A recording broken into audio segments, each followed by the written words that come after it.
അഭിലാഷ്, കേൾക്കാമെന്ന് പ്രതീക്ഷിക്കുന്നു. അവിടുത്തെ തിരക്കും ബഹളവും ഒക്കെയാണ്.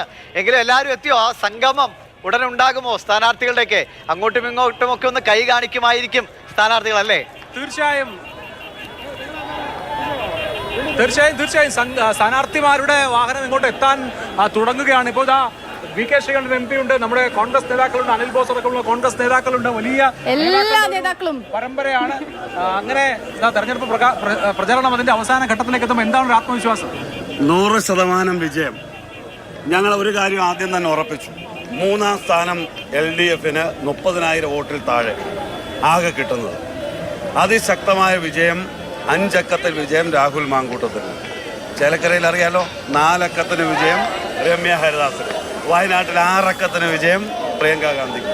3ഇടത്തും അതിശക്തമായ വിജയം. കോൺഗ്രസ്സുകാർ വലിയ സന്തോഷത്തിലാണ്. സ്ഥാനാർത്ഥിക്ക് അണിയിക്കാനുള്ള ഷോളാണോ? സ്ഥാനാർത്ഥിക്ക് അണിയിക്കാം, അഭിലാഷിന് വേണേലും അണിയിക്കാം. അഭിലാഷിനൊക്കെ വളരെ ഫ്യൂച്ചർ ഉണ്ട് ഇങ്ങോട്ട്. അഭിലാഷിന് വരാം. കഴിഞ്ഞ പ്രാവശ്യം അദ്ദേഹം പരീക്ഷിച്ച സ്ഥലം പരാജയപ്പെട്ടു പോയി. ഇത്തവണ ഒന്ന് മാറ്റി പിടിക്കാം നമുക്ക്. എന്തായാലും കോൺഗ്രസ് പ്രവർത്തകർ വലിയ പലതും പറയും. സ്വാഗതം ചെയ്യും. ഇല്ല വീടില്ല, ഞാൻ വീടില്ല. നമ്മൾ പറയുന്നത് സ്നേഹത്തിന്റെ കട ഞങ്ങൾ തുറന്നു വെച്ചിരിക്കുകയാണ്. ആർക്കും സ്വാഗതം, ആർക്കും സ്വാഗതം. സ്നേഹത്തിന്റെ കടയിലേക്ക് ഒന്ന് ചെന്നാ മതി കേട്ടോ. ക്ഷണം ലഭിച്ചു കഴിഞ്ഞു.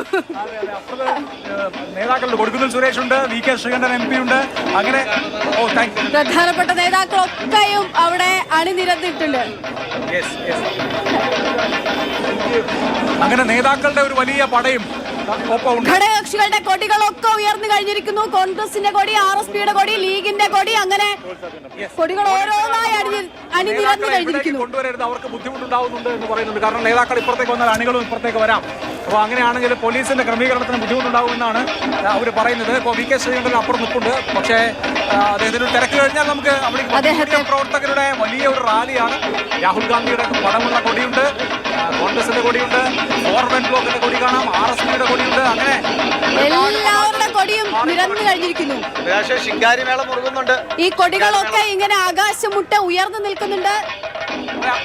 ശിങ്കാരിമേളം തൊട്ടപ്പുറത്ത് BJPയുടെ ക്യാമ്പിൽ ശിങ്കാരിമേളം മുഴങ്ങുന്നുണ്ട്. അപ്പുറത്തെ LDFന്റെ റോഡ് ഷോ വരാൻ കുറച്ചുകൂടി സമയമെടുക്കും. ശ്രീകണ്ഠൻ പാലക്കാടിന്റെ MP ആണ്. ശ്രീകണ്ഠനെ സംബന്ധിച്ച് ഇലക്ഷൻ കമ്മിറ്റി ചെയർമാനാണ്, തെരഞ്ഞെടുപ്പ് കമ്മിറ്റി ചെയർമാനാണ് പാലക്കാട്ട്. ഈ തെരഞ്ഞെടുപ്പൊക്കെ നമ്മൾ ഈ തെരഞ്ഞെടുപ്പിന് വിശേഷിപ്പിക്കുന്നുണ്ടെങ്കിൽ തേരാളിയാണ്. പ്രസ്റ്റീജിയസ് ബാറ്റിലാണ്. അദ്ദേഹത്തെ സംബന്ധിച്ചും ശ്രീകണ്ഠനെ നമുക്ക് ഇവിടെ കാണാം. മറ്റ് നേതാക്കളെ അപ്പുറത്തെ ഭാഗങ്ങളിൽ കാണാം. ശ്രീകണ്ഠൻ മറ്റു മാധ്യമങ്ങളോടും മറ്റൊക്കെ സംസാരിക്കുകയാണ്. അദ്ദേഹം ഒന്ന് ഫ്രീ ആയാലുടനെ നമുക്ക് അദ്ദേഹത്തോട് സംസാരിക്കാം.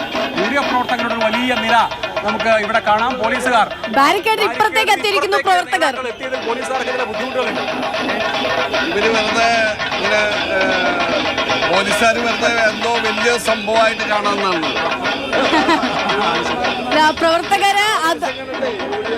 UDFന്റെ ആവേശം കണ്ടിട്ട് പോലീസുകാർ ഇങ്ങനെ വലിയൊരു മഹാസംഭവമായിട്ട് കാണുന്നുണ്ടിരിക്കുകയാണ്. എന്തായാലും വലിയ ആൾക്കൂട്ടമാണ്. പോലീസുകാർക്ക് നിയന്ത്രിക്കേണ്ടതുണ്ട്.